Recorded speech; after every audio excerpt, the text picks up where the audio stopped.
નમસ્કાર સાથીઓ, જય કિસાન। હાલ આજે 12 ઓક્ટોબર બપોરના 1:45 વાગ્યા છે। થોડી વાર પહેલા મને જાણવા મળ્યું બોટાદ માર્કેટિંગ યાર્ડના ચેરમેને પ્રેસ કોન્ફરન્સ કરી અને ખેડૂતોના આંદોલનનું સુખદ સમાધાન થયું આવી એક જાહેરાત કરવામાં આવી છે। જાહેરાત ચેરમેન દ્વારા થઈ છે। ક્યાંક ને ક્યાંક મને એવું લાગે છે કે બોટાદ માર્કેટિંગ યાર્ડમાં જેવી રીતે ભૂતકાળમાં ખેડૂતોને ગુમરાહ કરવાનું કામ યાર્ડના સત્તાધીશોએ કર્યું છે, એવી જ રીતે ફરી એક વખત ખેડૂતો જે શાંતિપ્રિય ખેડૂતો છે, જે પોતાની વાતને લઈને એકઠા થવાના છે આજે મહાપંચાયતમાં, ત્યારે ખેડૂતો ભેગા ન થાય એના માટે ફરી એક વખત જૂઠાણું ફેલાવવાનું કામ બોટાદ માર્કેટિંગ યાર્ડના ચેરમેને કર્યું છે। અમારી મુખ્ય 2 માંગણીઓ હતી કે આ યાર્ડની અંદર વેપારીઓ હવે કડદો નહીં કરે અને જે હરરાજી નક્કી થઈ છે, જે ભાવ નક્કી થયા છે, એ ભાવે ખેડૂતનો તમામ કપાસ જે ઢગલો હોય, વાહનમાં હોય, આ કપાસના જે ભાવ નક્કી થયા હોય, આ બધો કપાસ વેપારીએ લઈ લેવાનો, કડદો નહીં કરવાનો। જો વેપારી કડદો કરે એના પર કાર્યવાહી કરશું, આવું લેખિતમાં એક લીટીમાં લખીને આપવાનું છે। આ અમારી માંગણી છે।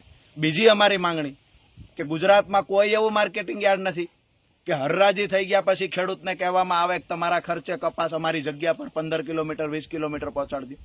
માત્ર બોટાદમાં જ કેમ?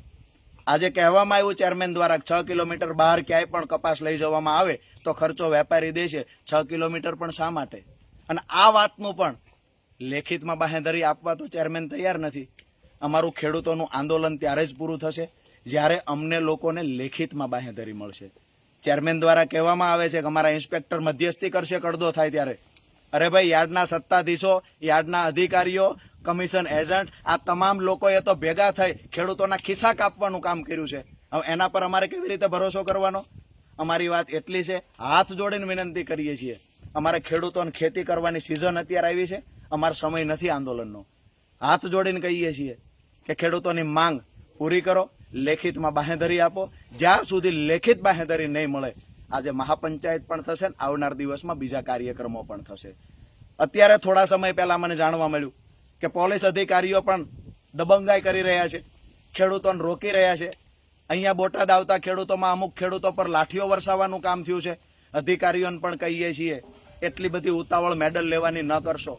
અમે પણ કાયદો ભણ્યા છીએ, અમે પણ અંગૂઠા છાપ નેતા નથી, કોર્ટ કચેરીઓમાં અમે પણ પ્રેક્ટિસ કરી છે। મહેરબાની રાખજો, તમે જે કામ કરો છો એના વિડીયો બને છે, આવનાર સમયમાં હાઈકોર્ટમાં જવાબ આપવાની તૈયારી કરી રાખજો। આભાર, જય કિસાન। તમામ દોસ્તોને વિનંતી, આજે મહાપંચાયત બોટાદ ખાતે ચાલુ છે, આપ સૌએ શાંતિથી આવવાનું છે।